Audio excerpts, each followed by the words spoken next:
जय श्री गणेश दोस्तों। हमारी आज की कहानी का नाम है धर्म। कहानी अच्छी लगे तो प्लीज चैनल को सब्सक्राइब कर लीजिएगा। अब शुरू करते हैं कहानी। राजीव, आपकी माँ को अभी ही अस्पताल ले जाना पड़ेगा। तबीयत बिगड़ती नजर आ रही है। आप सीधे अस्पताल पहुँचिए, मैं इनको लेकर जा रही हूँ। सपना ने कार निकाली और घर पर काम करने वाली कमला की मदद से अपनी सास को गाड़ी के अंदर बिठाया और अस्पताल के लिए निकलने लगी। कमला, मेरे आने तक तुम यहीं रुकना। जी दीदी, आप चिंता ना करिए। अरे सपना, राजीव को क्यों नहीं बुलाया? कहीं अस्पताल जाने से पहले ही तुम मुझे ऊपर ना पहुंचा दे। गाड़ी चलाने आती भी है। हे भगवान, मेरी रक्षा करना, अभी नहीं मरना मुझे। अरे सपना, कुछ बोलती क्यों नहीं? अब समय आ गया लगता है। देखना, पता नहीं क्या हो रहा है। सपना की सास लगातार चिल्लाए जा रही थी, पर सपना ने कुछ भी कहना जरूरी नहीं समझा। वो सीधे अस्पताल आकर ही रुकी। रिसेप्शन पर बात करके अटेंडेंट की सहायता से उसने अपनी सास को एडमिट कराया और डॉक्टर ने तत्कालीन जांच शुरू कर दी। कुछ ही देर में राजीव भी अपनी बहन पूर्वा के साथ वहां पहुंच गया। दरअसल पूर्वा का ससुराल राजीव के ऑफिस के पास ही है। सपना कहाँ है माँ? ठीक तो है? डॉक्टर ने क्या कहा? सांस ले लीजिए राजीव, घबराइए नहीं, आपकी माँ ठीक है। शायद उन्हें अस्थमा का अटैक आया था, पर डॉक्टर चेकअप कर रहे हैं। उसके बाद ही समझ आएगा कि क्या हुआ था। आप चाहें तो वहाँ आपकी माँ के पास जा सकते हैं। क्या आपकी माँ लगा रखा है सपना? ऐसे वक्त में तो अपना ईगो छोड़ दो। कहीं माँ को कुछ हो गया तो क्या? वो भी मेरे पापा की तरह। कहते कहते सपना रुक गई और एक लंबी सांस भरकर आंखों में आए आंसुओं को अंदर ही पी गई। राजीव ने भी उसे कुछ न कहा और डॉक्टर के पास चला गया। पूर्वा आकर सपना के पास बैठी और बोली, कैसी हो भाभी? लखनऊ में सेटल हो गए थे आप लोग अच्छे से। माँ की बिगड़ती तबीयत की वजह से फिर भी वापस आना पड़ा आप दोनों को। मैं ठीक हूँ पूर्वा, चिंता ना करो। तुम अपना बताओ, सब ठीक तो है ना, या मेरी तरह? पूर्वा ने बात टालते हुए कहा, भाभी अच्छा हुआ जो आप लोग यहाँ वापस आ गए। माँ भी अकेले अकेले पागल हुई जा रही है। जिसने दुनिया को पागल कर रखा है वो कैसे पागल हो सकती है पूर्वा? आप इस तरह क्यों बोल रही हो भाभी? आपको भी तो माँ की परवाह है ना, तभी तो आप सब कुछ छोड़कर यहाँ वापस आ गई हो। जब दिल में प्यार है तो क्यों इस तरह कड़वी बातें कर आप सबका दिल दुखा रही हो भाभी? मुझे तो खुशी है कि आप पिछला सब कुछ भूलकर यहाँ माँ के लिए आई हो। एक्सक्यूज मी पूर्वा, 1 मिनट। मैं यहाँ सिर्फ अपने पति की वजह से आई हूँ। उनकी माँ बीमार है तो अपना पत्नी धर्म निभाने आई हूँ। और रही बात पिछला भूलने की, तो वो जख्म नहीं, नासूर बन चुका है मेरे दिल में।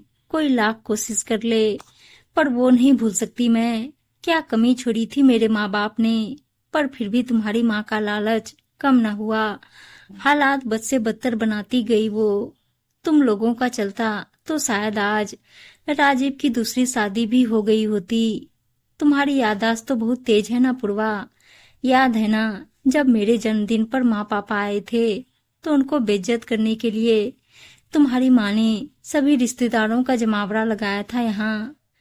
जन्मदिन का तोहफा लेकर आए थे मेरे पापा, मेरे पसंदीदा गुलाब जामुन। हाँ पूर्वा, पापा के हाथ के बने गुलाब जामुन में जान बसती थी मेरी। वो 3 तोले का चेन तो माँ ने जबरदस्ती बनवाया था, क्योंकि उन्हें लगा कि खाली हाथ जाएंगे तो ससुराल वाले क्या कहेंगे। पर इतना लाने के बाद भी ससुराल वालों ने आखिरकार कह ही दिया। क्यों समधन जी, सिखाया नहीं क्या समधी जी को कि बेटी के घर जाते हैं तो एक डिब्बा मिठाई नहीं बल्कि मिठाइयों की थाल सजाकर ले जाते हैं। और ये क्या, ये बिना जान का चेन बनवाया है। ऐसे तोहफे तो हम अपनी नौकरानी को भी नहीं देते। ले कमला, ले जाइए मिठाई अपने साथ, पता नहीं कहाँ से ले आए हैं। माँ ने रुआंसा चेहरा लेकर कहा, नहीं नहीं, इसे मत ले जाइए। ये मेरी लाडो की पसंदीदा मिठाई है। ये इसके पापा ने खुद ही बनाए हैं। पर तुम्हारी माँ तब भी चुप ना रही। अच्छा तो समधी जी रसोईया भी है, आप इनसे खाना भी बनवाती हैं। पर बता दें आपको, ये माँ बेटी का हुनर इस घर में नहीं चलेगा। हम खानदानी लोग हैं, औरत आदमी के रुतबे को लिहाज करते हैं। फिर भी अब जब बना ही लाए हैं तो दे देते हैं। कमला ले जा, सपना के कमरे में रखा, इसे खा लेगी। याद है ना पूर्वा कि कैसे दूध में दवा मिलाकर उन्होंने मेरा मिसकैरेज करवाया था, और तुम भी तो साथ थी ना। सच जानते हुए भी तुम लोगों ने उसका इल्जाम भी मेरे पापा मम्मी पर डाल दिया था कि उनके लाए गुलाब जामुन की वजह से ये सब हुआ, जबकि ये सब तुम लोगों का ही कराया था। क्योंकि राजीव की दूसरी शादी कर तुम्हारी मम्मी मनमाना दहेज वसूलना चाहती थी। वो तो मैंने गुस्से से एक भी पीस नहीं खाया था, और इसी वजह से तुम्हारी माँ की पोल खुल गई। फिर भी सबने उन्हें माफ कर दिया, लेकिन मेरी नजरों में वो कातिल है, मेरी कोख की और मेरे पापा की भी। उनके इस इल्जाम को पापा बर्दाश्त न कर पाए। एक बाप बेटी की कोख उजाड़ने का इल्जाम लेकर कैसे जीते बताओ पूर्वा। उनको हार्ट अटैक आने की वजह भी तुम्हारी ये माँ है। इतने से भी मन नहीं भरा तो हर बात पर बार बार वो मुझे जलील करती रही, चाहे परिवार हो या सोसाइटी। कितना कुछ किया मैंने उनके लिए, पर उन्हें हमेशा मुझ में कमियां ही नजर आई। मेरा सब कुछ उन्होंने ही तबाह किया, मेरी कोख का दीपक बुझा दिया जो आज तक रोशन ना हो पाया, और मुझे बांझ कहती रही। हो गया सपना, बीती बातों को भूल जाओ। माँ तुमसे बात करना चाहती है, अंदर आओ। राजीव के बुलाने पर मैं अंदर गई तो मेरी सास मेरा हाथ पकड़कर आंसू बहाने लगी और कहने लगी, मैंने अनजाने में बहुत बड़ी गलती कर दी, जिसकी सजा मैं आज तक भुगत रही हूँ। मेरे आंगन में लल्ला की किलकारी नहीं गूंज पाई। सपना, हम बड़े से बड़े डॉक्टर को दिखाकर तुम्हारा इलाज करवाएंगे, तुम बांझ नहीं रहोगी। मुझे माफ कर दो बहू, बुढ़ापा अकेले नहीं कटता। बेटियों को भी बुलाया पर कोई नहीं आई। एक तुम ही हो जिसने हमेशा मेरा ध्यान रखा है। मुझे तुम्हारी जरूरत है सपना। ना जाने कब सांस की डोर छूट जाए। इतना बड़ा बोझ लेकर मैं नहीं मरना चाहती। पता नहीं मेरी मति कहाँ गई थी। मुझे माफ कर दो सपना, कहकर मेरी सास रोने लगी। पर मेरा दिल क्यों नहीं पसीज रहा था। क्या आज भी वो सच कह रही थी, या हमेशा की तरह अपने काम के लिए नाटक कर रही थी। पहले भी हो चुका है। वो रोकर बहलाकर अपना काम निकाल लेती थी, फिर दूध की मक्खी की तरह बाहर फेंक देती थी। कैसे भरोसा करूं मैं इनका, और कर भी लूं तो मेरा दिमाग इन्हें स्वीकारने की इजाजत नहीं दे रहा है। मेरा सुख चैन सब तो छीन लिया। अब इस तरह माफी मांगने का क्या मतलब। नहीं, मैं इनके बहकावे में नहीं आऊंगी। अब मैं साफ साफ कह देती हूँ, आपके लिए मेरे दिल में कोई जगह नहीं है। आप सिर्फ मेरे पति की माँ हैं और कुछ नहीं।